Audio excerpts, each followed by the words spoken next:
Hi everybody, I'm back with another session of Mind Map series only for you, only on Drishti School. So hi everyone, my name is Arima Chaturvedi and let's get started with this chapter number 2 of world population. तो ये chapter हमारी fundamentals of human geography का second chapter है. इसका आज हम mind map करने वाले हैं. आई होप हमने फर्स्ट चैप्टर बहुत अच्छे से रिवाइज कर लिया हो. आई होप आपको वीडियो अच्छी लगी हो. आई होप आपने ऑलरेडी चैनल को सब्सक्राइब कर लिया हो. आई होप आपने इस वीडियो को और उस वीडियो को लाइक भी कर दिया और अपने दोस्तों के साथ शेयर भी कर दिया. तो चलो शुरू करते हैं. Without any further ado, let's start with world population.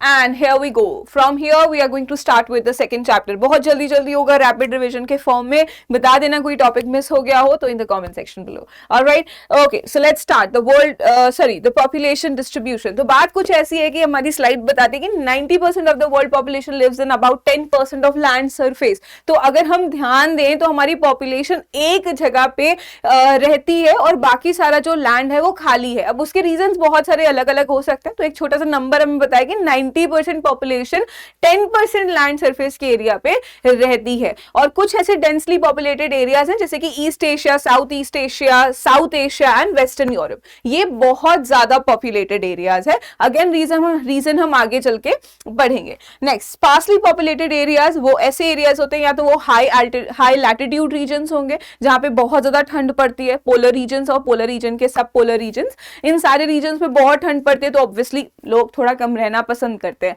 Hot and dry regions, tropical forest जहां पे घने घने पेड़ हैं, डेंस फॉरेस्ट हैं, वहां पर भी लोग रहना कम पसंद करते हैं. क्यों? क्योंकि सोसाइटी उनको वैसी नहीं मिलती. या फिर हाई माउंटेन्स यानी हाई अल्टीट्यूड रीजन्स. ठीक है, अब इसके ये बहुत सारे फैक्टर्स हो सकते हैं पर ये हम आगे चलेंगे क्योंकि ये हमें अच्छे से डिटेल में पढ़ने. ठीक है, ये कुछ हमारे पॉपुलेशन फैक्ट है जिसको हम थोड़ा सा आगे कर सकते हैं. Not very much required for your exam perspective. ठीक है, एग्जाम नहीं होता तो मैं डेफिनेटली आपको एक एक पॉइंट एक्सप्लेन करती, पर क्योंकि एग्जाम बहुत जल्दी सिर पे आ गया 26 तारीख को तो इसलिए बहुत जल्दी जल्दी एक रैपिड रिविजन की जरूरत है ना. So now we are talking about factors affecting distribution. Now this is a very important part of the chapter. This is the core of the chapter जहां पर हम बात करें कि डिस्ट्रीब्यूशन किस तरीके से कौन से फैक्टर्स की वजह से अफेक्ट होता है. अब इन फैक्टर्स को हमने कैटेगराइज किया हुआ है जैसे geographical factors, availability of water. तो जब से दुनिया में इंसान आया है, तब से जब से उसकी सेटलमेंट हुई है, तब से एक सबसे इंपॉर्टेंट चीज ये है कि वो पानी के आसपास ही रहने का प्रबंध करता है ना.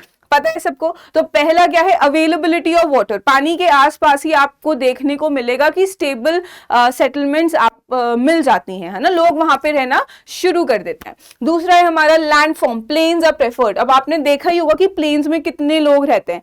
इंडिया की सबसे ज्यादा डेंस स्टेट है बिहार, सबसे ज्यादा पॉपुलेटेड स्टेट है यूपी, और ये दोनों ही प्लेन रीजन्स में आते हैं, ना कि हिमाचल प्रदेश, जम्मू कश्मीर या राजस्थान. ये स्पार्सली पॉपुलेटेड एरिया है, राइट.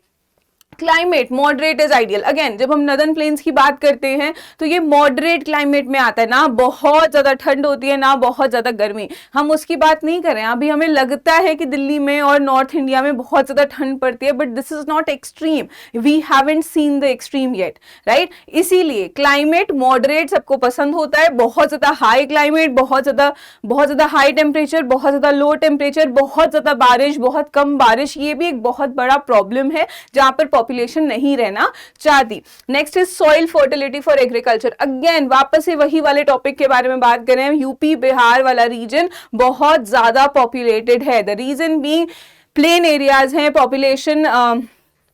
प्लेन एरियाज हैं, क्लाइमेट मॉडरेट है, सॉइल फर्टिलिटी बहुत ज़्यादा अच्छी है इन एरियाज में, पानी की कोई कमी नहीं है.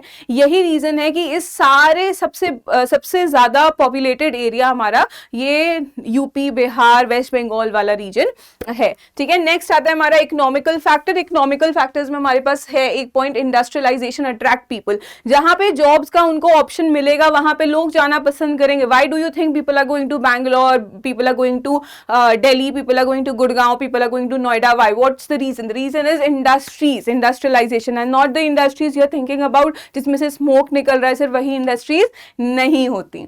Urbanisation and job opportunities. तो इंडस्ट्रियलाइजेशन के साथ में आपको एक बहुत बड़ा फैक्टर मिलता है, की factor, which is job opportunities, और वो तभी होगा जब वहां पे अर्बनाइजेशन यानी कि शहरीकरण होने लगेगा.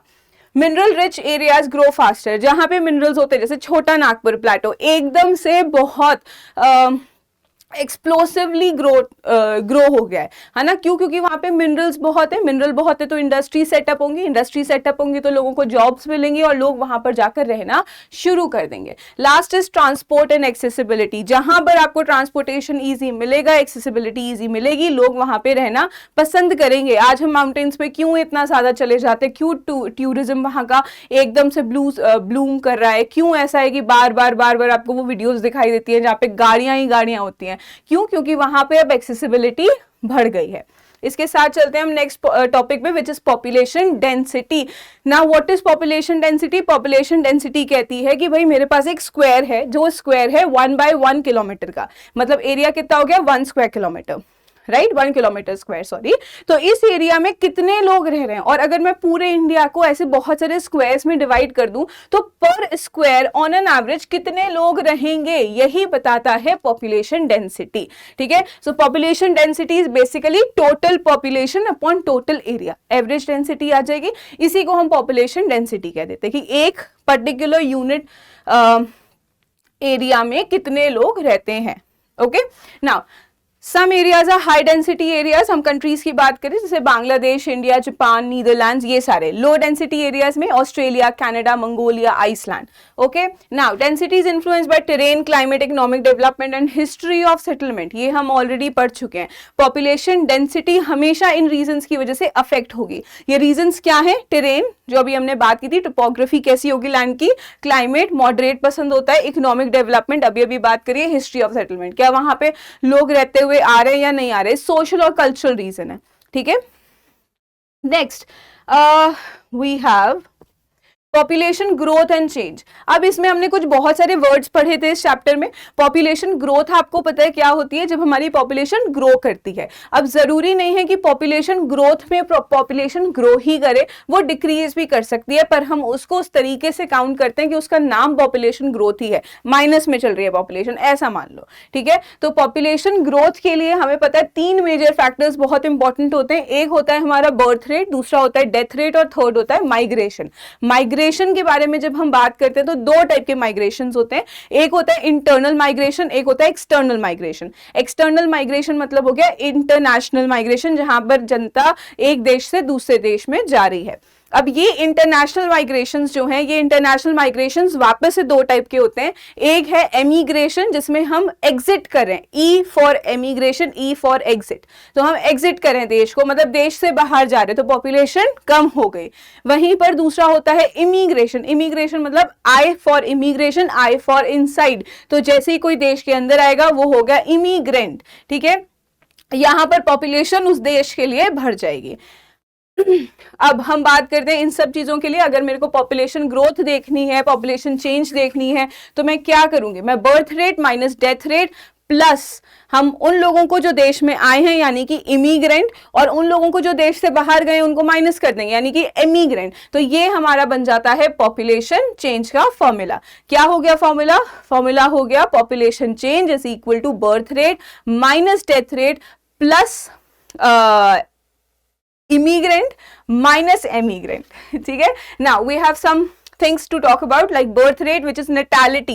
natality का मतलब होता है birth rate. birth rate का मतलब है कितने live birth हुए हैं, live birth, still birth नहीं, only live birth will be counted. ठीक है, कितने live birth हुए हैं per 1000 population is natality यानी कि birth rate. जरूरी नहीं है पेपर में आपसे birth rate पूछे, अगर वो आपसे natality पूछ रहा है तो भी आपको birth rate के बारे में लिख कर आना है. So you should know that natality is birth rate and mortality is death rate. All right, now death rate means per कितने लोगों की डेथ हुई है per 1000 population. Fine. Next we have natural growth. Natural growth is birth rate minus death rate. ये है population growth की natural growth. Population growth के बारे में बात की जा रही है. Population growth जब हम naturally देखते हैं तो वो सिर्फ birth rate और death rate पे depend करती है. जब हम population change की बात करें तो उसमें हमारे पास migration भी add हो जाता है. Migration is the movement of people across regions affects the local population. Push factor and pull factors. अब लोग माइग्रेट करते क्यों हैं? इसके 2 फैक्टर्स होते हैं, एक होता है पुश और एक होता है पुल.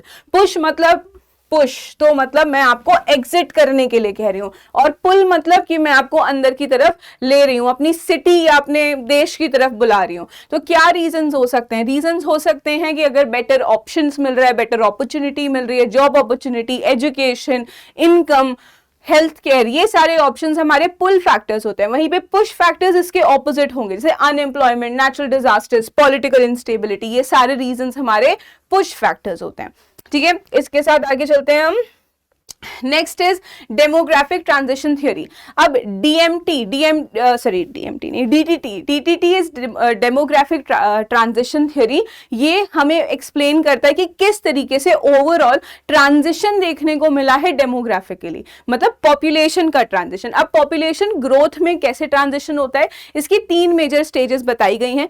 पहली है हाई स्टेशनरी। हाई स्टेशनरी में क्या होता है कि लोगों की, क्योंकि हमारे पास में बहुत ज्यादा टेक्नोलॉजी और मेडिसिन नहीं डेवलप होती, तो लोग कोशिश करते हैं, डेथ रेट उनके यहाँ, डेथ बहुत ज्यादा है, डेथ रेट बहुत बढ़ रही है, तो लोग कोशिश करते हैं कि डेथ रेट को इक्विवेलेंट करने के लिए और ज्यादा बर्थ करें, और ज्यादा बच्चे पैदा करें। तो उसकी वजह से हाई बर्थ रेट और हाई डेथ रेट होती है। और होगा क्या इस ड्यूरेशन में, क्योंकि बहुत ज्यादा पॉपुलेशन मर रही है, पॉपुलेशन बहुत जिंदा रह रही है, तो हमारी अनस्टेबल सी पॉपुलेशन इस कंडीशन पे आपको देखने मिलेगी। फिर आता है हमारा स्टेज 2, अर्ली एक्सपेंडिंग। अब यहां पर जैसे हम स्टेज 2 पे आते हैं, sorry this is stage 2, okay. Stage 2 में क्या होता है कि हमारी जो टेक्नोलॉजी है वो डेवलप कर गई है ना, तो डेथ रेट तो डिक्रीज कर जाएंगी, पर लोगों का माइंडसेट तो कहीं नहीं ले जा सकते। बर्थ रेट अभी भी बढ़ रही है, तो बर्थ रेट बढ़ रही है, डेथ रेट एकदम से कम हो गई, तो क्या होगा, पॉपुलेशन एक्सप्लोजन हो जाएगा, है ना। यहाँ पर एकदम से पॉपुलेशन बहुत ज्यादा बढ़ जाती है। थर्ड आती है हमारी स्टेज 3, जिसको हम कहते हैं लेट एक्सपैंडिंग। हमारी बुक में सिर्फ 3 ही स्टेजेस दिए हुए हैं। तो birth rate starts declining, growth rate slows down. अब यहाँ पर हमारी पॉपुलेशन जो है ऑलरेडी एक्सपैंडेड है, क्योंकि भाई सेकेंड स्टेज में अब एकदम से तो लोग मरना नहीं शुरू हो जाएंगे, टाइम लगेगा, है ना। तो सेकंड स्टेज पे, सॉरी थर्ड स्टेज पे लेट एक्सपैंडिंग होती है, जहां पे बर्थ रेट और ग्रोथ रेट दोनों ही, बर्थ रेट और डेथ रेट दोनों ही कम हो जाती है। ठीक है, ग्रोथ रेट हमारी धीरे धीरे कम हो रही है। स्टेज 4 होती है, जहां पे दोनों ही रेट्स ऑलमोस्ट इक्वल हो जाती है और हमारी पॉपुलेशन एक डिक्लाइनिंग पॉपुलेशन में कन्वर्ट हो जाती है। इसका बहुत अच्छा एग्जाम्पल है हमारे पास जापान। ठीक है, तो ये थी हमारी important part of the chapter demographic transition theories की। तीनों स्टेजेस बहुत अच्छे से याद कर लेना। 4 स्टेजेस मैंने यहाँ पे बताई हैं, तो चारों स्टेजेस एक बार देखकर जरूर जानिए। ठीक है, पॉपुलेशन कंट्रोल एंड पॉलिसीज। अब इसमें कुछ कुछ नाम दिए हुए हैं, एक बार हम नाम इसको देखेंगे। प्रो नटालिस्ट पॉलिसीज, मतलब कि वो पॉलिसीज जो बर्थ रेट को बढ़ाने की कोशिश कर रही हैं। नटालिटी बताया था, बर्थ रेट को कहते हैं, तो प्रो नटालिस्ट पॉलिसीज क्या हो गई, बर्थ रेट को बढ़ाने की पॉलिसीज। तो फ्रांस, स्वीडन, ये वो कंट्रीज हैं जहां पे इंसेंटिव्स दिए जाते हैं कि आपकी फैमिली बड़ी हो, उनके पास पॉपुलेशन कम है या वो ऑलरेडी स्टेज 4 पे आ चुके हैं, तो वो कोशिश करें कि उनकी पॉपुलेशन वापस से ग्रो करे। वहीं पे एंटी नेटलिस्ट पॉलिसीज होती हैं, जैसे चाइना और इंडिया में चलती है। ये पॉपुलेशन को कंट्रोल करने के लिए पॉलिसीज बनाई जाती हैं, जैसे कि चाइना में फॉरवर्ड वन चाइल्ड, तो पहले एक पॉलिसी चलती थी कि सिर्फ एक ही बच्चा आप पैदा कर सकते हैं। थर्ड है education of women is the most effective method of reducing birth rate. अगर विमेन को पता होगा कि किस तरीके से बर्थ कंट्रोल कर सकते हैं, so that would be the most important and effective way of controlling birth rate. Sustainable development goals emphasise health, education and gender equality. अब ये तभी हो सकता है, सस्टेनेबल डेवलपमेंट हम तभी क्रिएट कर सकते हैं जब हमारे पास जितने रिसोर्सेज हैं उतनी ही पॉपुलेशन हो। अभी हमारे पास रिसोर्सेज तो कम है पर पॉपुलेशन बहुत ज्यादा है, और वही रीजन है कि हम उस डेवलपमेंट तक पहुंचने में हमें बहुत ज्यादा टाइम लग रहा है। So this is the summary of the chapter. Population distribution is uneven, density जो है वो वैरी करती है बहुत ज्यादा। ग्रोथ डिपेंड करती है बर्थ रेट पे, डेथ रेट पे और माइग्रेशन पे, already study. Demographic transition explain population change over time. 4 stages, 3 stages और 4 stages. Education, health care and policy shape population futures. So that's all for this chapter and I am out of breath. So I hope आपको chapter अच्छा लगा हो, chapter समझ में आया हो। कोई और डाउट है तो please let me know in the comment section below. ऐसे और बहुत सारे लेक्चर्स आने वाले हैं, please make sure that you are subscribing the channel, ताकि कोई भी वीडियो आए तो आपको फटाफट से इसके बारे में नोटिफिकेशन मिल जाए। Plus I will be coming live very soon Don't miss out on the channel. All right, so that's me, Arima Chaturvedi, your new geography teacher only on Trishti School, and that's me signing off for today's class. See ya everybody. Bye bye.